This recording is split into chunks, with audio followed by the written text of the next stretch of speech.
श्री शिवाय नमस्तुभ्यम। दोस्तों, मेरे चैनल में आप सभी का स्वागत है। तो आज हम पूरी वीडियो में आपको दिखाने वाले हैं कि प्रदोष के दिन, यानी अगर आप व्रत नहीं भी रहते हैं और इस तरीके से पूजन 1 वर्ष तक और अगर व्रत धारण करके भी करते हैं तो आपकी किसी भी प्रकार की जो मनोकामना है महादेव अवश्य पूर्ण करते हैं। तो हम आज आपको पूरी वीडियो में पूरा पूजा की विधि और पूरा दिखाने वाले, इसलिए वीडियो थोड़ी लंबी हो सकती है, वीडियो के अंत तक बने रहिएगा। तो हम आपको बताएंगे किस तरीके से आपको नियम बना के रखना है हर प्रदोष। तो आप जैसे देख रहे होंगे ये पार्थिव शिवलिंग का निर्माण कर रहे हैं, और जब भी आपको पार्थिव शिवलिंग का निर्माण करना है प्रदोष के दिन तो आपको प्रदोष काल के समय में करना होगा। और आपको उसमें गाय का घी या गाय का मक्खन या गाय का दूध कोई भी चीज़ मिला के उसका पार्थिव शिवलिंग का निर्माण करना होगा। पार्थिव शिवलिंग निर्माण करते समय सबसे पहले आप लिंग को बना लें, उसके बाद आपको अर्घा बनाना है।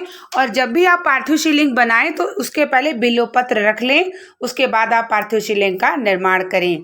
जब आप मिट्टी लाते हैं तो उसी समय जल छिड़क लें, जब भी आपको शिवलिंग बनाना हो, लेकिन पहले जल छिड़काव करके रख लें। तो इस तरीके से पार्थिव शिवलिंग का निर्माण करने के बाद आप अगर हर प्रदोष के दिन नियम बना लेते हैं, पूजन करते हैं, विसर्जन करते हैं, 1 वर्ष तक अगर आपने नियम बना लिया तो चाहे आपकी संतान प्राप्ति के लिए हो, संतान सुख हो, आर्थिक स्थिति हो, किसी भी प्रकार की कोई भी मनोवांछित फल हो, महादेव 1 वर्ष के अंदर आपका पूर्ण करते हैं। तो इस प्रकार से मैंने पार्थिव शिवलिंग का निर्माण कर लिया है।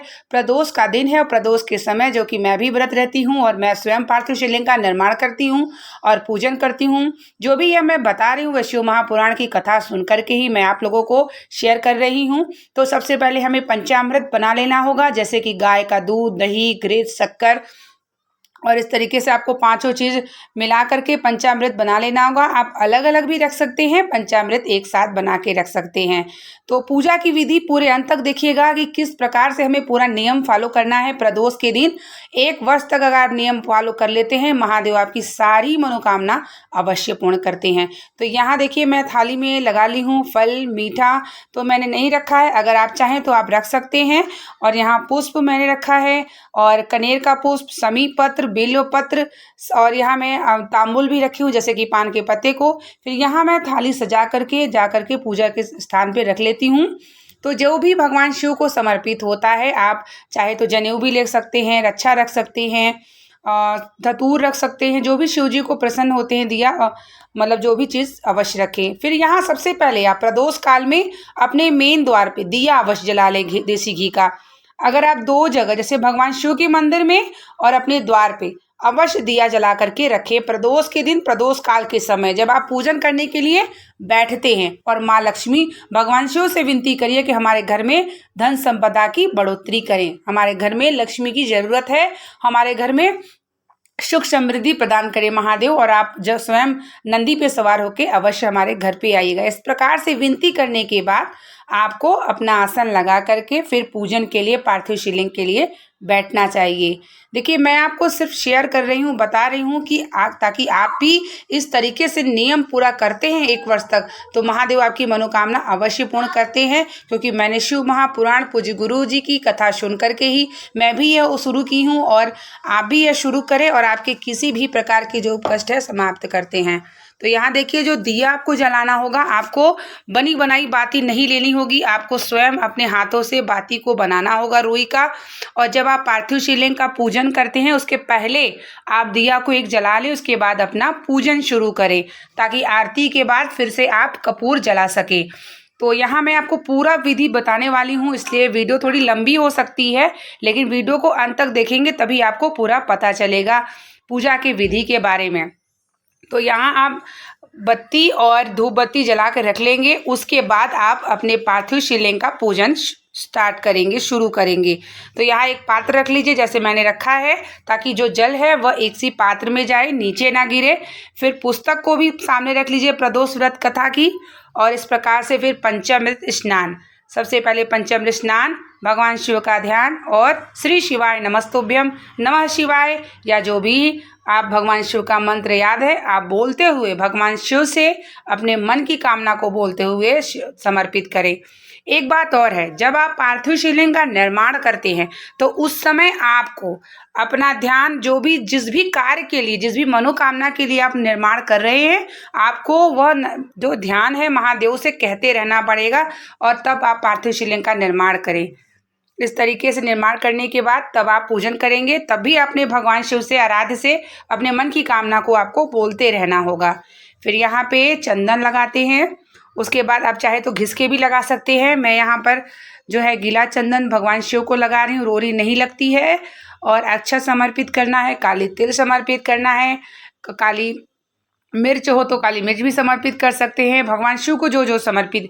और प्रदोष के दिन कनेर का पुष्प, समीपत्र और एक बिल्व पत्र अवश्य समर्पित करना चाहिए। तो यहाँ देखिए मैं इत्र भी लगा रही हूँ और तीनों चीज़ मैं भगवान शिव के मंदिर में भी समर्पित किया और पार्थिव शिवलिंग पे भी कर रही हूँ। अगर आप नियम बना लेते हैं हर प्रदोष की प्रदोष कनेर, समीपत्र और बिल्व पत्र, महादेव आपके 4-5 प्रदोष होते होते मनोकामना शुरू अवश्य पूर्ण करते हैं।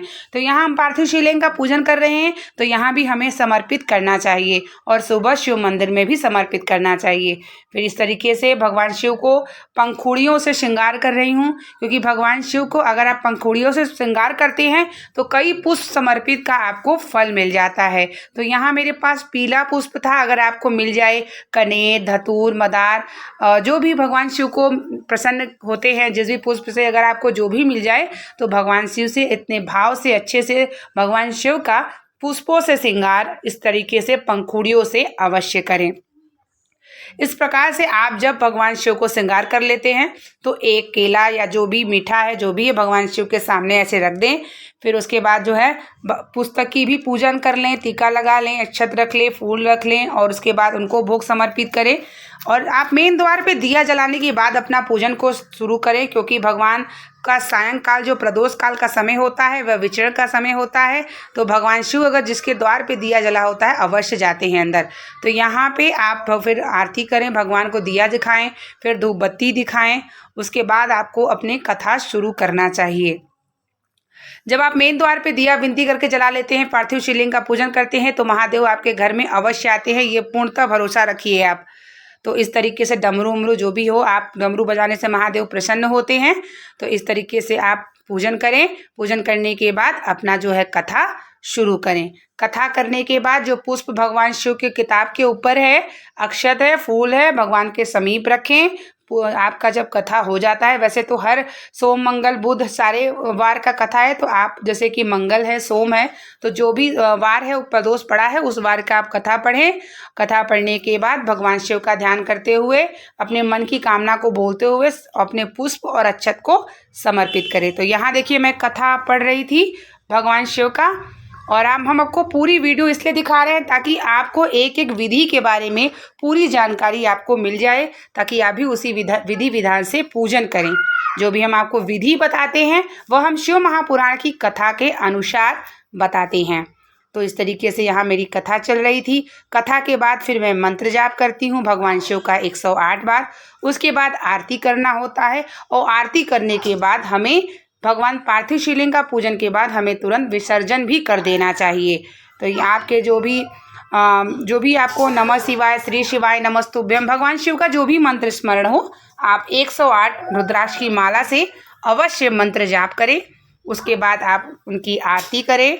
आरती के बाद क्षमा प्रार्थना अवश्य करें और महादेव से यह बोलें कि मैं इस कार्य के लिए पूजन कर रही हूँ, मेरी ये मनोकामना है, आप इसे पूर्ण करें। महादेव मेरे पूजन में, मेरे पार्थिव शिवलिंग के निर्माण में कहीं त्रुटि हो, कहीं गलती हो तो मुझे क्षमा करें, अपनी बेटी समझ करके, या जो भी आप अपना रिश्ता महादेव को मानते हैं उस प्रकार से आप उनसे क्षमा प्रार्थना करने के बाद अपना आंचल फैला के, अगर महिलाएं हैं संतान प्राप्ति के लिए करना चाह रही हैं व्रत, तो आप अवश्य अपना आंचल, जो दुपट्टे का आंचल हो, साड़ी का आंचल हो, उसे फैला के झोली पसार के महादेव से अपनी झोली भरने की विनती करें। और महादेव से कह रहे कि सुना है कि आप पार्थिव शिवलिंग निर्माण की पूजन का आप फल देते हैं, तो हे महादेव मेरी भी ये मनोकामना है, आप अवश्य पूर्ण करेंगे, मुझे पूर्णतः भरोसा है। इस प्रकार से विनती करें और 1 वर्ष तक आप नियम बना लें तो महादेव आपकी जो भी मनोकामना है, चाहे संतान को लेके चाहे जो भी, तो मनोकामना अवश्य पूर्ण करेंगे।